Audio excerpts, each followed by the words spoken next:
What's going on, guys? This is Rodrigo Fonador with another episode of Asheville Real Estate News. Today, you guys are in for a super treat. Sat down with Chris Larsen and Caleb Welborn of the Next Level Income brand, Next Level Income podcast.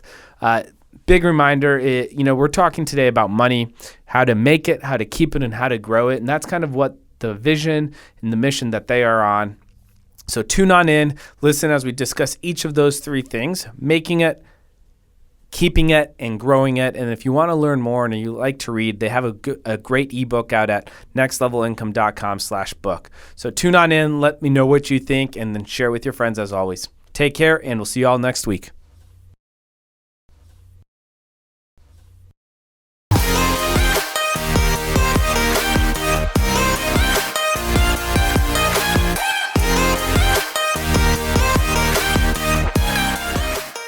All right, guys, welcome to the show. I got Chris and Caleb here with me from the Next Level Income show, and they've both been on the podcast before individually, but today we're going to have you guys together since you co-host your own show. Really excited to have you guys on here, so welcome. Thank you. Excited to be here. Yeah, thanks, Rodrigo. We appreciate it. Yeah, absolutely. So I would really love to do just a quick little recap, if you guys could, for the people who haven't listened to either your show or haven't listened to the individual episodes that we did in the past, the 30-second, 1-minute recap of who you guys are and what you're doing today. Yeah, so I'll start. I'll let Caleb introduce himself. Chris Larsen, Next Level Income. Caleb and I have been doing the Next Level Income show. I think we started after I was on your show a little bit ago, but we'll air our annual our 18th episode, somewhere around there, but we've been out for about a year. So excited to go into next year. We're rebranding. We're expanding the Next Level Income brand. And we have a book out as well. If people haven't gotten it, they can go to nextlevelincome.com and get that. And really what we do, Rodrigo, is we help people make more money, keep more money, and also grow their money through investments. That's awesome. Yeah. As we say, we help you take your income, investments, and life to the next level. You'll hear that in the intro if you watch our show. Which, by the way, I've always enjoyed listening to your show. So congratulations on the 18th episode, year in. Let's start there really quickly. I think that's a good kind of summary. This is a podcast, so let's talk about that a little bit, is maybe why you all started the show, and then couple of major takeaways, a year into it, either from guests that you've had on the show or just the learning process of launching and producing, et cetera. Yeah, so I got to give credit where credit's due. Caleb, it was his idea to start a podcast. When Caleb came to me, he said, we should start a podcast. I thought about it, and one of the things that inspired me, Rodrigo, is we have investments, and I know one of the things we talked about in the last show was being accredited and have access to accredited investments. But I would get calls, I'd get emails every week from investors saying, hey, how do you get there? How do you get to the next level? How do you get to the point where you can invest or do this? And I'd spend time writing an email or having a phone call. And I went back to Caleb and I said, Caleb, why don't we start a show? And the idea of the show is that we curate information to help people that want to become an investor, that want to have the money to become an investor, and then also those that are investors that may be investing already, take that to the next level as well. So help refine that, help find more investments.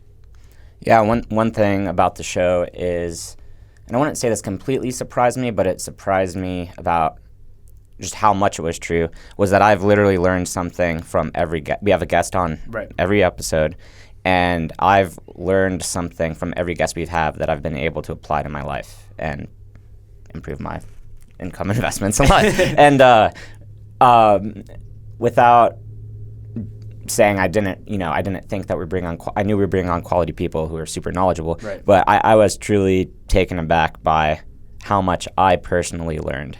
And they say the more you learn, the less you realize you know. Yeah. And so even if we hadn't put the show out, even if we just had those high quality conversations, it's been fantastic. So yeah, I'm grateful to be a part of it. I totally get it. That's probably one of my favorite things about this show is every time you sit down and talk with somebody, you get those selfish questions, and you're like, oh yeah, I've been wondering about that. Oh, good. I'm going to definitely apply and take notes, and there's a lot of implementation that's happened on our end from conversations actually with both of you and other guests we've had before in the past. So that's a good thing about podcasting. So where are you guys today, and if anything has changed since when we last talked as far as doing the Next Level Income? We talked about, the syndication and the accredited and component, is that still the focus of what you all are doing, or is there any tweaks or changes there? Great question. So very timely too, Yeah. Rodrigo. So Next Level Income, we started the show at the beginning of 2019 for the reasons that we talked about. My original partner, we started syndicating deals. We started our partnership in 2015, did our first syndication in 2016. So we're going into really our 5th year of operations. But one thing that I've heard, and this is one thing that I learned from the show, is that some of our listeners were surprised that it wasn't real estate focused or multifamily focused.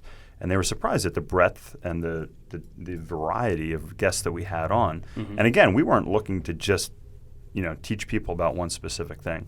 I've been an investor since I was really in my late teens, and I haven't just invested in real estate. I truly think that multifamily real estate is the best asset class for me today, and it's where I have the bulk of my net worth. However, I've invested a lot of other things like oil and gas, some other like venture capital. I've invested in distressed debt, other things like that. So when people ask me, what else do you invest in or what have you invested in, I'm open with them. Yeah. I tell them about that. If they want an introduction to somebody, like our episode that went out today, and this is probably Aren a little bit after it, but if people go on, it was with John Sarver of Alfie, and it's a totally different space. Yeah. So there's investors that's a really good fit for them, and they like to see that. So Next Level Income in 2020 is expanding. It's going to have a few more offerings for investors. Very cool. They're going to be able to have access not only to multifamily investments, but they're also going to have access to oil and gas investments. They're going to have access to self-storage investments, and also commercial office. Awesome. And then we're going to continue to provide education on the show that's going to help people keep more of their money. I think they're going to get to learn some really interesting things, especially around tax time. I encourage people to listen to that. And again, this is for not just accredited investors, but all investors to educate them. Do you want to chime in, or? Yeah, sure. If you want to, I just I want to make sure you get to say your piece if you got it. Yeah, absolutely. So, yeah, like Chris was saying, a lot of people will say, "Oh, so is your podcast about investing in apartments?" Because that's a major component of what we do with our business. Right. And we have one excellent episode with Danny Randazzo about multifamily investing. But out of the 18 episodes we have now, and much more to come in 2020, literally one is about multifamily investing. Because you can only talk about investing in apartments so much before people just get bored. Like, we want people to enjoy the show, have some variety, and add value in all aspects. We want them to get that information, but at the same time, we're there to add as much value as we can. So absolutely, we don't just focus on that. On that note, let's talk kind of about those 3 tiers that you mentioned at the beginning, right? So it's make, keep, and invest. So I know, as I mentioned kind of before we were talking, I posted a teaser earlier this week that we were going to have you guys on the show. People were like, well, how do I become a sophisticated or an accredited investor? But let's take a step back since I fumbled there. Let's talk about the difference between a sophisticated and an accredited investor first. Sure. So I think if people read our book, they'll see make, keep, and grow. And how do you grow your money? You invest. That's probably the number one way to grow your money in my mind. So accredited investor, let's start with the definition, SEC definition. So an accredited investor, Rodrigo, and I know everybody here in the room knows this, it's an individual that makes $200,000 of income or more per year, has had a history of that for typically the past couple years, and expects to make that in the future, $300,000 as a couple, or, and that's important because I messed this up, I waited till both, or has a net worth of $1 million without their primary residence. So that's an accredited investor. Now you ask about sophisticated. So a sophisticated investor is somebody that may have knowledge. So maybe, like any of us in this room, if we didn't meet the status of accredited investor, we would probably be considered sophisticated because we have an in-depth knowledge of, for instance, multifamily real estate. And if we were investing in that, one could argue that you were sophisticated. So you understand the investment enough to enter into that. And the reason that's important is because there's some offerings out there, private placement memorandums, under certain SEC guidelines that do allow a certain percentage of sophisticated investors. So it sounds like, and I'm going to summarize that just for everybody listening to, sophisticated is you can take that risk because you acknowledge that risk, and then accredited is if you don't understand it, then in theory the risk isn't going to hurt you as much. So is that kind of in theory the guidelines to protect somebody? If you're going to make the risk as a sophisticated investor, you know what you're getting into. And if you don't know and you're an accredited, then in theory it's not going to like ruin your life. And that's a great point. These rules are in place to protect individuals, to protect investors. Right. And same thing, like you may be accredited, you may not qualify per our guidelines to be part of the Next Level Investor Club. Right. So we want to make sure that people, whether they're sophisticated or accredited, if they're going into an investment, that they not only are they capable of it, but they understand it and they're a good fit for what we're looking for. So I think that's important acknowledgement as well. Yeah, absolutely. We want them to have a good understanding of the asset class and not have any surprises going into it. So getting into a multifamily deal, a lot of the time it's not going to be liquid, right? I mean, it's still a great investment, but if you're someone who needs it to be liquid and you think it is and you invest with somebody and it's not, that could be a big deal. It's going to be tied up for, usually around 5 years. And so if people don't get that, we don't want people having any surprise. We want them to know exactly what they're doing, exactly why they're doing it, and be happy with what they're doing. So no, absolutely. So let's talk about the component of making, right? So if you're getting started and you're not an accredited investor, maybe you're not a sophisticated investor, what would you all recommend to start? Would it be better to just go straight in on trying to just earn the income qualifications to be accredited? Or is there something to do in the meantime to become sophisticated so you can take advantage while you're still growing? I think I can speak to kind of what I've done and what I've seen, and then I know Caleb's got a great story, kind of his path as well, so I'll let him share that. But I think that the most important thing you can do when it comes to making money is invest in yourself and find a career that is a good fit for your personality, your skill set, your interests, so that you can go and become really good at something. Right. And I truly believe that the number one way to make a lot of money is to help as many people as possible. So if you can find something where you help a lot of people and that fits your skill set and gives you access to increase your earnings, maybe that's working on your own. Maybe that's working as a salesperson, which is the route that I chose. Maybe it's working for another individual, but something that's going to link your income to production. I think that's key. There's a lot of great resources out there. I just posted something on social media. It was like something akin to the 10 top growing jobs in the next decade or next 5 years, something like that. Every day I put a couple articles up on LinkedIn or Facebook or sometimes Instagram. But what I did was I went to the bookstore because we had those, when I was, back in the day, when I was your guys' age, when I was in my early 20s. And I thought, hey, okay, how do I was like, I want to make $100,000. So that was my first goal. I'm like, how can I make $100,000? So I bought this book and it was like 100 jobs that make $100,000, something like that. And I went through and I started looking at these different careers. So today, if you search for top paying careers or top growing careers, and you find one that resonates with you, for me it was medical device sales. I really enjoyed the biomedical universe, and I like sales. I was selling when I was like 12 years old. So it seemed like a really good fit for me and something I could become passionate about. And I researched and I thought, yeah, you can actually make good money in this. So first off, if you want to make more money, find a career and then find a location in the country that's growing. So don't move to, I don't want to insult anybody that lives in an area, but don't move to like an old mill town or an old factory town that's had net population decline and there's people not moving there. It's going to be a lot tougher, just like we do with a multifamily analysis. Move to an area of the country where there's a lot of people moving. Yeah, pick a high growth industry in a high growth area in something that resonates with you. And then the next step would be, if you want to be accredited, find a job where you can make $200,000 or have the ability to do that.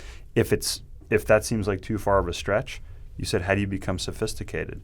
Maybe you have a side hustle that could be real estate or something else that you can do and do that. So I always tell people, if you're young, you're coming out of school, find a career that fits you, make sure that the money you make aligns with the type of investing or the life that you want to live, because one of our rules is live on 50% of what you make, and then go educate yourself on the investment class that you want to invest in, and grow. So if you do those two things and you focus on that for 5 years, I think anybody can get to the point of sophisticated and then can probably become accredited either in 5 years or not much longer afterward.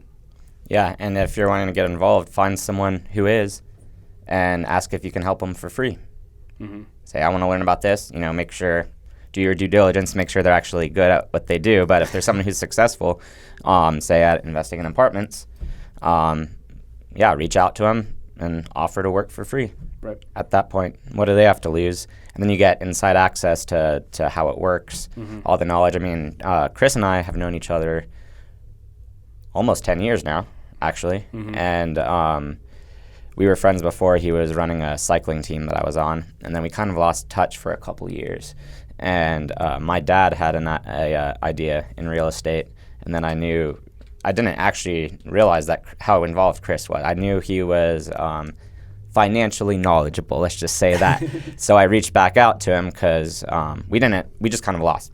We just didn't talk for a while, just. That's because you were finishing college. I was finishing college, I was a parent and a husband. And it's hard to hang out. Hey, sweetie, I'm gonna go hang out with Caleb. I think he's 21 now, and there's a raging party down at his college. Lifestyle overlap's a real thing. Yeah. So I think that's what separated us for a couple of years. That's true. Yeah. So I had sent him this real estate idea that my dad had to see what he thought about it, and then he gave me a call and he said, "You know what I do, right?" And I said, "Yeah, you're a distributor for medical devices, right?" And he said, "Well, yes, I do that, but I do multifamily syndication. I invest in apartment buildings." And I'd never even thought of that before. I mean, it's pretty big, investing in apartment buildings. Like, it's a kind of a big deal to do that. And a lot of people don't know how it works. Like, you look and you say, how does a single person buy a $50 million apartment building? Well, a single person doesn't. Right. A group of them in the syndication does when you bring investors together, right? But for me, that was just mind-blowing. And when he was explaining the finances of it and the benefits, he laid out how it works, and it kind of blew my mind. And then I was like, wow, how can I learn more about this and be involved? And then he was gracious enough to give me the opportunity to learn from him. And then, lo and behold, here we are. Well, and that's I appreciate you saying I was gracious enough. I think the important thing is that Caleb also had some marketing expertise. He was working for a company. I think you still work with them. And I said, listen, why don't you come on board? I said, we can teach you some things. I said, there's some stuff that you can potentially help us with. And I think that's the other piece, maybe the bridge in this, if you're trying to get across and you're looking for a mentor. And I've shared this on other podcasts. People say, well, what are some things to be successful? And one of the things I say is choose the person you want to be and start being it. Start acting like that type of person, because your actions, your habits, that's who you are. What we do every day, that's who we are. Right. So if you want to be somebody different, act like somebody different. And part of that is modeling somebody that you want to be like. So if you find a mentor and you would like to learn from that mentor, find something of value that you can potentially do for that mentor. So, Caleb had marketing expertise, and we talked, and we said, hey, if you can do some stuff for us, I think there's some education that we can provide. Worked out to be, not only a good fit then, but it's really grown into, quite. We pushed you into the podcasting space, right? So yeah, exactly. Exactly. So I think that's another good little tidbit there for people that are looking to grow. I could not agree more with that. That's how I kind of got started. I went to a conference. It was like, okay, cool, and then it's like came out. I was like, I actually don't know how to apply any of this. Found somebody who was like, hey, like, what do you need? Like, I'll do anything. And then they took me under the wing. One thing led to another, and thanks to that relationship, I'm here today, still like with some knowledge and experience behind me. So it's powerful what happens when you're like, oh, that's somebody who's doing it. Let me go get as close to them as I can. Yeah, absolutely. And what Chris was saying about you are what you act like, basically. On that first phone call, he ended up talking to me for like an hour, and I learned so much. And he had me write down some books to read and all of that. And one of them was Automatic Wealth, the 5 Steps to Financial Independence. I think it's 5. And anyway, in that book, what the guy says is, it is not what you think, but how you act that will determine your success. and it is not how you act, but what you think that will determine your happiness. So the idea is there are successful behaviors, and if you follow these behaviors and these patterns, you will be rewarded basically through the laws of nature and how the world works. And it doesn't really matter what you think during that. And if you're just successful but you're not a happy person within, it doesn't matter. So I think it sounds very simple, but that stuck with me because I think a lot of people aren't happy, I would argue, and I think a lot of people are not happy. And then they chase the things that they think that will make them happy. They're still not happy, and then they wonder why. So that, just from when we first kind of reconnected, that's something that stuck with me because you see some people, they're like 60 and miserable, and you think, it's like, well, why is that person miserable? They have everything, and they're not. They're not happy. Right. So it's just going on that act as if thing. That's something that, I would recommend that book to anyone listening. It's great. I just jotted it down, so I'm glad you mentioned that. Let's talk about that next step that you guys also, right? So talked a little bit about make, and then let's talk about keep, right? Because obviously you need to keep it to be able to grow it. Yeah. And you mentioned living on 50% of your income. What's been your experience talking to people about that or making that type of statement?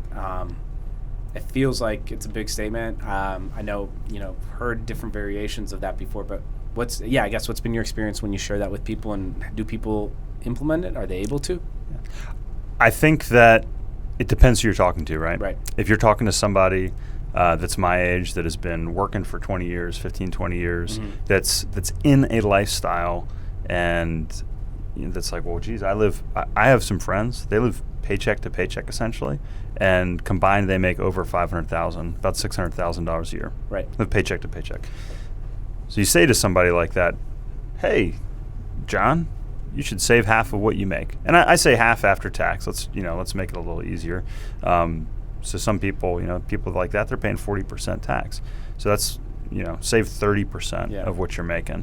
But when you think about it, it's like, okay, well, if let's say you're paying a mortgage and a portion of that's going to principal, and you calculate that and you have a 401k and you start to add it up, the average saving rate in the country is somewhere around 5%. If you're affluent, maybe it's 10%. So, it's not as big as a hurdle as some people think. It's going to be more challenging for somebody like that, though, that's established. That's why I so enjoy talking to younger people. And when I was trained sales reps, when I worked for Medtronic, trained sales reps, and I would tell them, I said, listen, you're new, you're getting like this trainee compensation or salary essentially. I said, you're going to go out and you're going to double or triple what you're making. I said, don't double or triple what you spend. Yeah. I said, and that's what I did. So I started off with a baseline.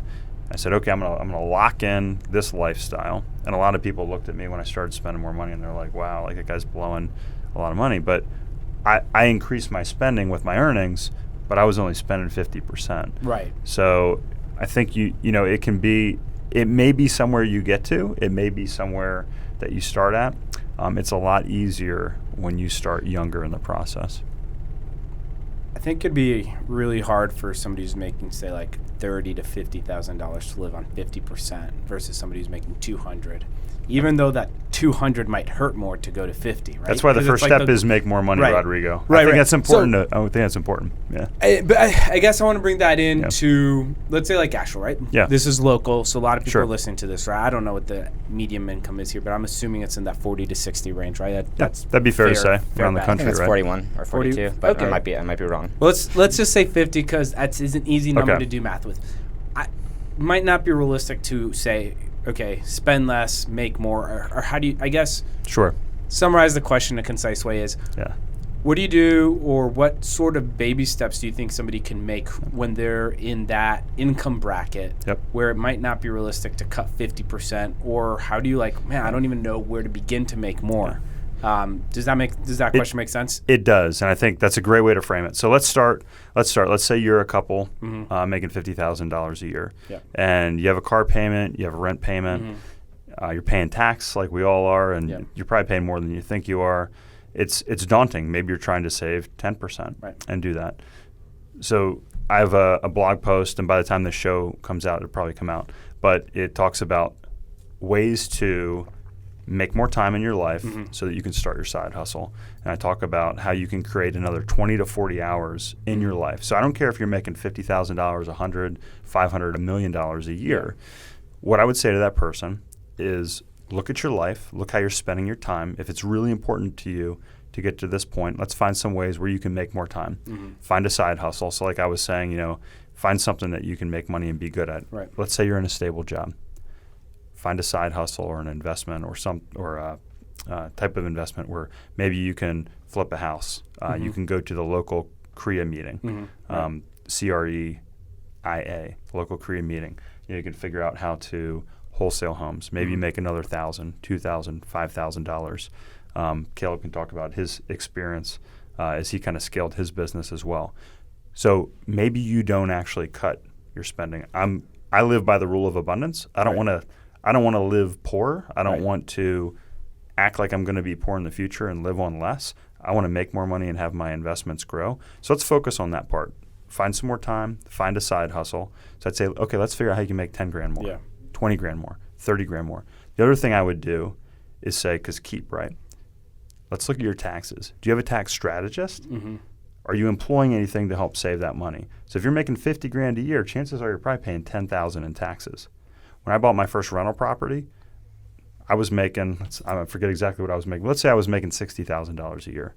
My tax rate, making $60,000, $70,000, $80,000 a year was 10% because I had some investment real estate that allowed me to drop my tax rate. So those are some other things you can take a look at as well. And one thing I think that's important to, and you kind of referenced it, but I want to shine some light on it is if you're 50 and you can increase your income by 10% and decrease your spending by 10%, then you're having a 20% net swing. And that's a really big ripple effect. So, and then if you do that 2-3 years down the road, you're going to get to that point where you're making 80 and living on 40, which is basically where you were before, right? That's a great point. Yeah. That's a great point.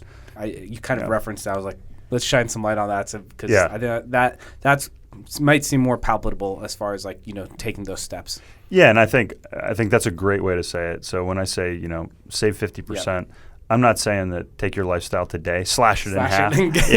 But, I think if people are mindful, and it might take a year, it might take 5 years to get to that point, but 5 years isn't that long. It took me grand scheme of forever, right? It took me 15 years before I did my first multifamily deal. 15 years. Yeah. So people are like, wow, overnight, you guys have 1,000+ units. No, it took 15 years. Yeah. You're kind of in that process of scaling up. I know I am in the same boat as well of just trying to get to that point of doing the bigger steps, right? What have you seen, or how's that experience been for you? Yeah, I'm kind of connected to what Chris was saying. What I would say on that too is aim big. So you're saying increase your income by 10%, decrease spending by 10. If you're making $50,000 a year, if you increase by 10%, you're going to make $5 grand more. So you achieve your big goal of 10% more, right? And you're making 55. If your goal is in 150 and you fall short, even if you fall really short of that, you'll make 80. That's more than 55 the last time I checked, right? So I think would be deciding if you're serious about taking your income investments in life to the next level, and if you are, then go for it, right? But if you're not really serious about it, then kind of there's nothing wrong with that, but don't kid yourself and think that you are, And one thing I would say is there's a great guy on YouTube named Graham Stephan. I think you might know him, and he has a personal finance channel. He's like a millionaire, 29-year-old, high-end real estate guy, or high-ticket real estate sales, whatever it's called. And he's the cheapest person out there, and he makes 20-cent iced coffee, and he thinks it's fun to save money on the smallest things, and that's where he gets his kicks. Well, he's built that into his personal brand, which is super interesting. That's part of what he's known for, Right, but the point is, even with how cheap he is, he even says, he's you can only cut your expenses by so much, and at some point you have to accept the fact that you just might need to start making more money. Yeah, you can't save your way rich. You can't save your way rich. And I think what Caleb references, and this is important because whenever I talk to a new investor or potential investor, I say, Why? Why are we on the phone? Yeah. Like, why are we having this conversation? Mm-hmm. You know, and I think it's really important. Like Caleb said, you know, aim big, but you have to have a big why. You know, why do you want to have passive income? Mm-hmm. You know, is it your children? Is it to spend more time with your wife? Is it so that you can fund a charity that you're working towards? You know, why do you want to make more money? It's not like, I don't know about you guys, but I don't want to make more money just so I can show somebody my bank account statement or drive a nicer car or wear nicer clothes. It's for the reasons that I just mentioned. You said something, and I think it's like the perfect transition to grow. As we said, you can't save yourself to rich, right? So let's say you've been saving and you finally got X amount of money. What is the first step to growing that? With maybe you don't have the ability to buy into a multifamily deal or take a huge step forward in growing it. I don't know if you have this conversation with the people on your show or people who reach out to you all to invest with you guys and being like, hey, I'm not there. How do I get there? I've got money. I've done everything else. Now what do I do? So what are some like good beginning step processes for growing? If you don't mind me jumping in here, what I would say is what Warren Buffett says. Mm-hmm. Don't lose money. Right. Okay, so that's the first thing is say someone, let's make it easy. Say they had $100,000 all of a sudden that they can invest. Bring it down. Put it down to like 10, 20,000, right? All right. Well, it's a lot easier to lose money than it is to make money with money, right? Yeah. And so if you don't have the knowledge of what you're doing, first thing is don't invest it if you don't know. Like, so learn. Right. Learn. Look, I mean, go to our podcast if you want, or buy books, see where you want to put it.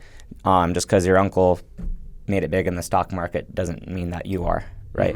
I mean, you can, but what if you just say, oh, I heard this stock is good and let me put in 10 grand? Not a good idea, right? So keeping in mind that not losing it is the absolute first step by definition of keeping money. So that's just a lead in. You can take it from there, but that's what I would say. And that's a great, education. That's what I was going to say, and that's what you're getting at, Caleb, which is, and it goes back to the mentorship. So educate yourself through materials, educate yourself through relationships and, you know, mentorship if you can, and then choose a strategy. So I chose real estate because I chose the stock market first, and it worked out great until it didn't back in 1999. And I thought, wow, what if the numbers were 10 times bigger or 100 times bigger? Would I be comfortable with losing, you know, $500,000 or $1 million? Like, is that something that I wanted to, you know, digest, you know, when I was the age I am now? And I thought about that. So when I started analyzing investments, for me, real estate fit my personality and the skill set that I have. So that's what I chose. So I would say educate yourself while you're making more money. So the first thing, you're making more money, figuring out how to keep more money. I went to watch a former IRA agent in a tax strategy class when I was still in college to learn how to save money on taxes. Right. Okay. So I figured out how to make more money, figure out how to keep it while I was making more money. And then I started going to real estate seminars just like you were talking about. And I read all that I could. Yep. And then once you pick that strategy, then go with it until it gets you where you want to be. And when you outgrow that strategy, pick another strategy that fits. So I think Caleb can talk about this. We both kind of started by house hacking. So I bought a townhouse that had 3 bedrooms. I rented 2 out. I lived for free, essentially. I put $3,000 down, less than that. And then I bought the place next door. Rented out those 3. So I had basically 2 townhouses side by side, my own little kind of 6-unit apartment, if you will, and I rented out 5 of those units. That, again, I got started with less than $3,000 to do that, and I didn't have great credit. Now, my partner at the time was my mother. She co-signed on a loan, so I could do that. But I think that almost anybody listening to this show could probably come up with somewhere between $2,000 and $5,000 within a reasonable amount of time, and then find a partner that they could potentially pull off a small deal with. And then, you know, I mean, geez, if you start with $5,000 and you make $5,000 and you double your money 100%, I mean, I have very few investments that I can say I've doubled my money in a short period of time. But that's a great little strategy.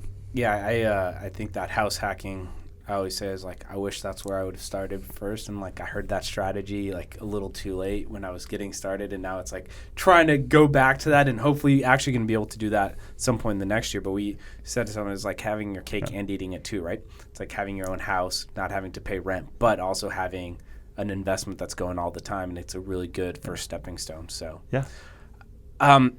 Well, kind of hit on the make, keep, and grow. Just want to know is if you guys have any opinions on what's going to happen in 2020 on the real estate side of things or just in general, and maybe something that you're particularly excited about for, this is going to come out in January, so maybe something you're particularly excited about for this year.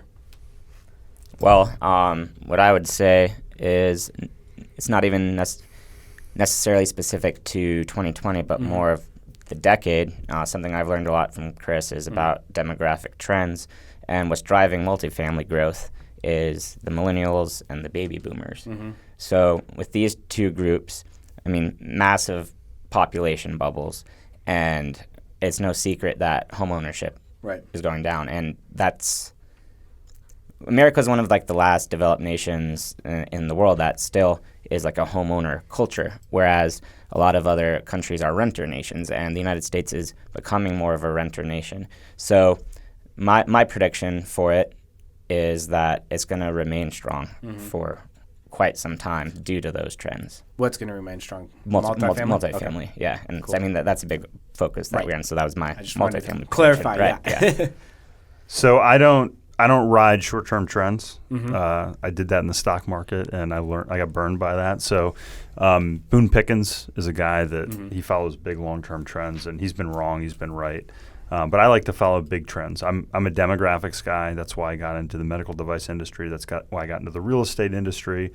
That's why I moved to the Southeast, Asheville. And that's why I got into multifamily. So I think what Caleb brings up with watching the demographics is important. That's not really going to get you a short-term prediction to 2020. So what I would say is I think we need to be very cautious in the markets right now.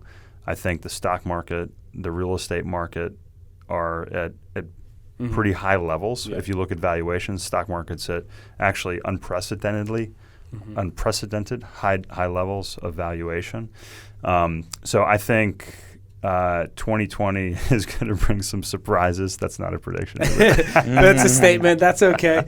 I know I was kind of catching you off guard with it, so that's okay. Yeah, but I say there's a greater than 50-50 chance that we're going to see a correction. And I would argue that in the real estate market, I saw some comment on one of my posts yesterday, kind of like an eye roll type post from somebody in San Francisco, that the markets are, we're going to pull back. And if you look, rents are pulling back in San Francisco. They are pulling back in New York. They are pulling back in Miami. Pulling back here a little bit too. It depends we've had a couple of rentals that we've had to actually decrease our pricing on when they've turned. So it's been noticeable. Yeah, so I think that the markets will soften a little bit. Yeah. And again, I think that goes. You have to be very cautious. So if you're making an investment, so let's kind of take this full circle. I think make sure you understand the investment. Cash flow investments, I'm a big fan of. If you have something that's cash flowing today, you're probably going to have less risk than if it's a speculative development, for instance, or a spec home. We were building spec homes. We stopped doing that a few years ago.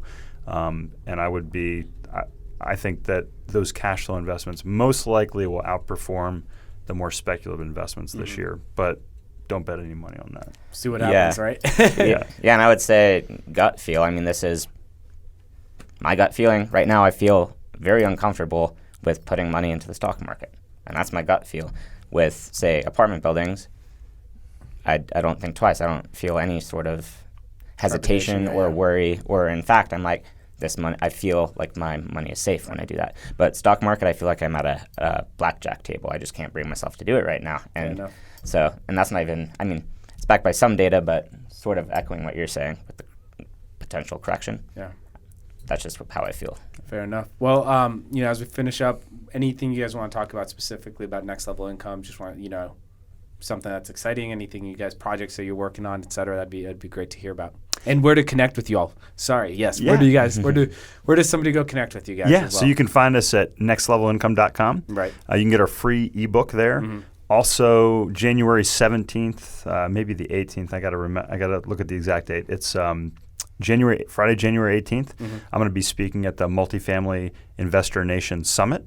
So you can catch us there if you go to our website. Where is that at? Sorry. It's actually online. Oh, okay, cool. Yeah, so you can get a ticket. You can go to Multifamily Investor Nation. Just search for Multifamily Investor Nation Summit. Okay. You can also go to our website. You can find a discount code there as well. Like I said, we're going to be kind of relaunching in 2020. So please check us out and see what we have to offer. Yeah, absolutely. And if anybody listening wants to check out our podcast, I mean, we'd love it if you went to our website. You can subscribe on iTunes, Spotify, all the same places your podcast is at. So it's like a good complimentary show. I love your show. And I know you listen to ours sometimes too. So always, yeah. That's right. And check out Rodrigo, who's going to be our upcoming guest here in the next month. Yep. Yeah. Well, that should work out from a timing release. So that'll be exciting. Yeah. Looking forward to it. It'll be a lot of fun. So. All right, cool. Well, thanks so much for being on the show today, guys. Really appreciate it. As always, learned something new. And so thank you. Thank you, Rodrigo. Really enjoyed it. Appreciate it. Absolutely. All right, guys, there you have it. Super good episode today. Don't forget, share this with somebody, everybody. Give us a like, review us on iTunes, Spotify, wherever you're listening to. Check us out on YouTube as well. And we will see you guys next Tuesday.